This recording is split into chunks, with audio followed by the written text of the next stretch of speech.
점심 식사는 맛있게들 하셨죠? 사주고 물어봐야 됩니다. 네. 박근혜 대통령의 유정복 장관에게 한 말이 매우 심각한 수준이어서 그것에 대해서 말씀드리겠습니다.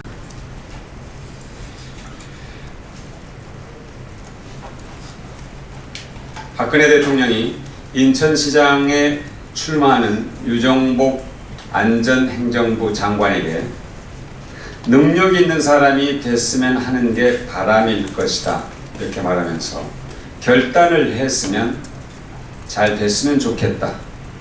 죄송합니다. 박근혜 대통령이 인천시장에 출마하는 유정복 장관에게 능력 있는 사람이 됐으면 하는 게 바람일 것이다. 결단을 했으면 잘 되기 바란다. 하고 말했습니다. 이 말은 유정복 장관이 직접 한 말이기 때문에 틀림없을 것으로 저희들은 믿습니다.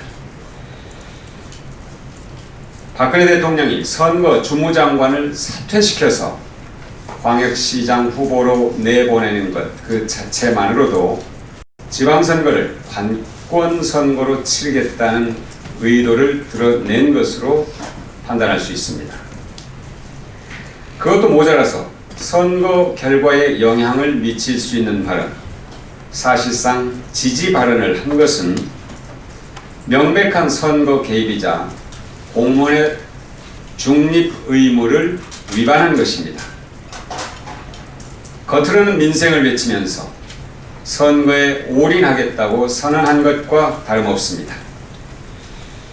우선 청와대에 공식 요청합니다. 박근혜 대통령이 유정복 장관에게 이런 말을 했는지 분명하게 밝혀주시기 바랍니다. 중앙선거관리위원회는 박근혜 대통령이 선거 중립 의무를 위반했는지 판단해서 공개적으로 밝혀주시기 바랍니다. 위반했을 경우 이에 상응하는 조치를 즉각 취할 것을 중앙선거관리위원회에 요청합니다. 2004년 노무현 대통령은 총선을 앞두고 열린 우리당이 잘 됐으면 좋겠다 하는 발언을 해서 수사기관에 고발되고 선관위로부터 조치를 받고 또 결국 탄핵되기도 했습니다. 공직선거법 제9조 1항은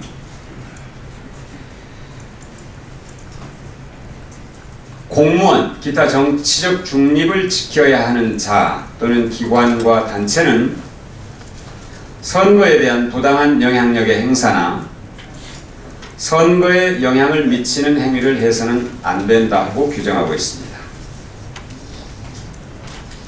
이 항은 수사기관은 공직선거법을 위반한 행위가 있다고 인정되는 때 신속 공정하게 단속하고 수사해야 한다고 규정하고 있습니다.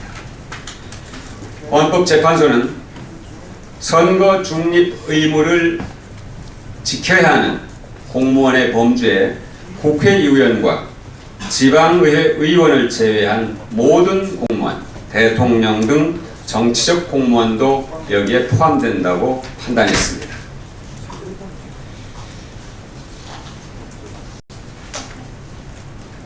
일본의 해병대 창설 움직임에 대해서 말씀드리겠습니다.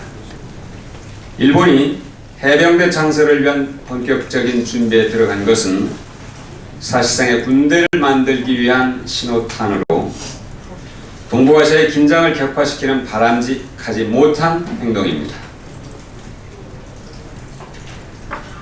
일본의 평화헌법은 국권의 발동에 의한 전쟁과 무력에 의한 위협 또는 무력 행사는 국제 분쟁을 해결하는 수단으로서는 영구히 이를 포기한다. 이러한 목적을 성취하기 위해서 육해 공군 그리고 그 위에 어떤 전력도 보유하지 않는다. 국가의 교전권 역시 인정하지 않는다고 명시하고 있습니다. 일본의 집권 세력이 평화헌법 부정 세력이 되어서는 안 됩니다. 지금 일본 정부에게 요구되는 것은 해병대 창설이 아니라 과거사에 대한 진지한 반성과 한국, 북한, 중국, 일본 등 동부아시아 국가들의 설린과 공동 평화를 위한 진정한 노력입니다. 이상입니다.